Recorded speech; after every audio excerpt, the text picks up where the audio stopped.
Hi friends, welcome back to our channel. ఈరోజు మన కిచెన్లో చాలా హెల్తీగా అండ్ టేస్టీగా బియ్యం లేకుండా ఈజీగా పెసర ఇడ్లీలను ఎలా చేయాలో చూపించబోతున్నానండి. ఈ ఇడ్లీల రుచి అయితే చాలా చాలా బాగుంటుందండి. ఎలాంటి మినపప్పు లేకుండా అప్పటికప్పుడు చేసుకోవచ్చండి.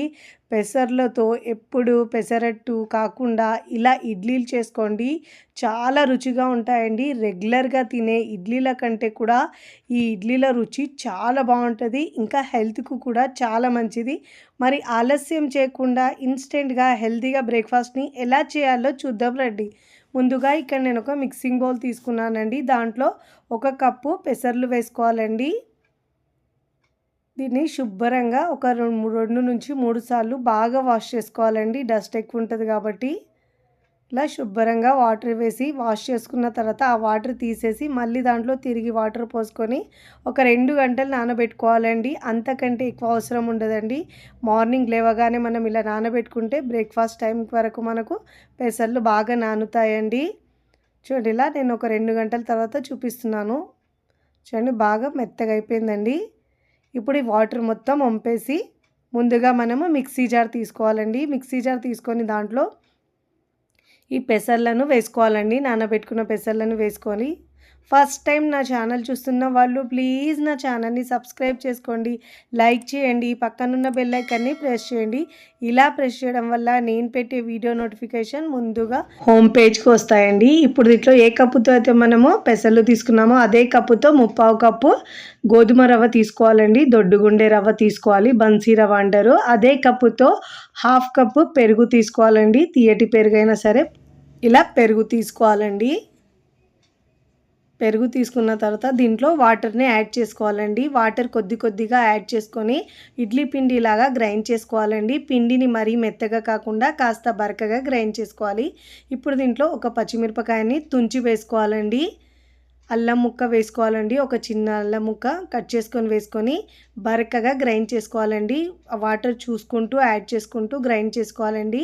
పిండిని మెత్తగా గ్రైండ్ చేసుకుంటే అంత బాగా రావండి ఇడ్లీలు అయితే. ఇలా బరకగా గ్రైండ్ చేసుకుంటే ఇడ్లీలు అనేవి స్పాంజీగా సాఫ్ట్గా వస్తాయండి. మార్నింగ్ బ్రేక్ఫాస్ట్లోకైనా లేదంటే నైట్ డిన్నర్లోకైనా ఇలా చేసుకోవచ్చండి. చాలా హెల్తీ బ్రేక్ఫాస్ట్ అండి. ఇలా చేసి పెడితే పిల్లలకైతే చాలా ఇష్టంగా తింటారండి. అంత బాగుంటాయండి ఇడ్లీలు అనేవి. చాలా స్పాంజీగా నోట్లో పెట్టుకుంటే కరిగిపోతాయండి, అంత సాఫ్ట్గా ఉంటాయి. వాటర్ కన్సిస్టెన్సీ కొద్దిగా వాటర్ యాడ్ చేసుకుంటూ పిండిని మిక్స్ చేసుకోవాలండి. ఇడ్లీ పిండి ఏ విధంగా ఉంటుందో అదే విధంగా మిక్స్ చేసుకోవాలండి. చూడండి, నేను ఇక్కడ ఇన్స్టెంట్గా చేస్తున్నాను కాబట్టి ఇప్పుడు దీంట్లో మనం రుచికి సరిపోయినంత ఉప్పు వేసుకోవాలండి. ఇక్కడ మనం ఫర్మెంటేషన్ అనేది చేయట్లేదు కాబట్టి ఇన్స్టెంట్గా చేస్తున్నాం కాబట్టి అప్పటికప్పుడు చేసుకునే ఇడ్లీలకు మనం ఇలా వంట సోడా వేసుకొని మిక్స్ చేసుకోవాలండి. ఇడ్లీలు అనేవి స్పాంజీగా ఉంటాయి. మీరు కావాలంటే ఒక 6 గంటల పాటు పిండిని పులియపెట్టుకొనైనా ఇలా ఇడ్లీలు వేసుకోవచ్చండి. ఇక్కడ నేను వంట సోడా 1/4 టీ స్పూన్ వేసుకుంటున్నానండి. ఈ వంట సోడా అనేది మంచిగా యాక్టివేట్ అవ్వడానికి 1/4 టీ స్పూన్ దాకా నిమ్మరసాన్ని కూడా వేసుకోవాలండి.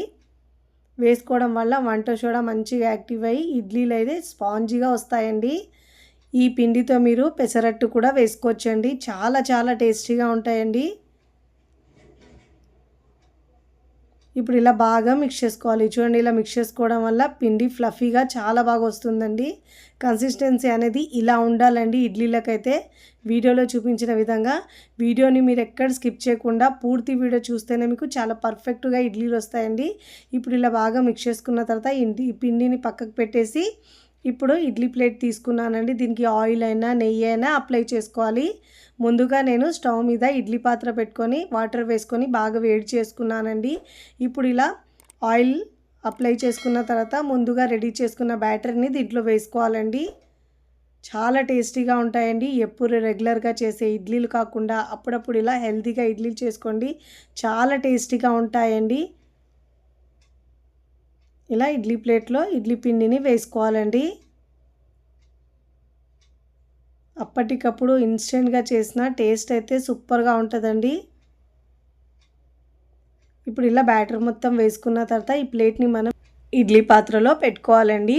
ఈ ఇడ్లీలను మీడియం ఫ్లేమ్లో ఒక 15 నిమిషాల పాటు ఉడికించుకోవాలండి. 13 నుంచి 10 నిమిషాలు పడుతుందండి. ఇప్పుడు ఇలా మూత పెట్టేసి మీడియం ఫ్లేమ్లో మంట నుంచి ఇడ్లీలను ఉడికించుకోవాలండి.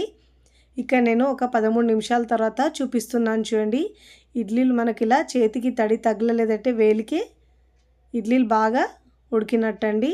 ఇప్పుడు ఇలా మూత పెట్టేసి 1 నిమిషం ఉంచి స్టవ్ ఆఫ్ చేసుకొని కిందికి దించుకున్న తర్వాత 1 నిమిషం ఉంచిన తర్వాత ఇడ్లీలను కాస్త చల్లారిన తర్వాత ఇలా మనము స్పూన్ని వాటర్లో డిప్ చేసుకొని ఇడ్లీలు తీస్తే చాలా బాగా వస్తాయండి. అదే వేడి మీద తీస్తే మనకు ఇడ్లీలు అనేవి విరిగిపోతాయండి. చూడండి ఎంత స్పాంజీగా చాలా సాఫ్ట్గా వచ్చినాయండి. ఇప్పుడు ఈ ఇడ్లీని మనం సర్వింగ్ ప్లేట్లోకి సర్వ్ చేసుకోవాలండి.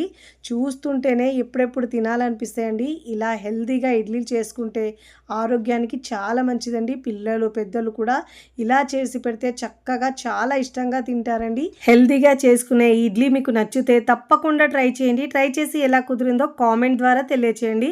ఇక్కడ మీకు ఒకటి తుంచి చూపిస్తాను చూడండి ఎంత స్పాంజీగా వచ్చిందో. నచ్చిన చట్నీతో సర్వ్ చేసుకోండి. వీడియో నచ్చితే లైక్ చేయండి. ఫ్రెండ్స్ ఫ్యామిలీకి షేర్ చేయండి. మరికొన్ని టేస్టీ సింపుల్ క్విక్ రెసిపీస్ కోసం టీ కిచెన్ని సబ్స్క్రైబ్ చేసుకోండి. కమెంట్ చేయడం అస్సలు మరొకండి. Thanks for watching.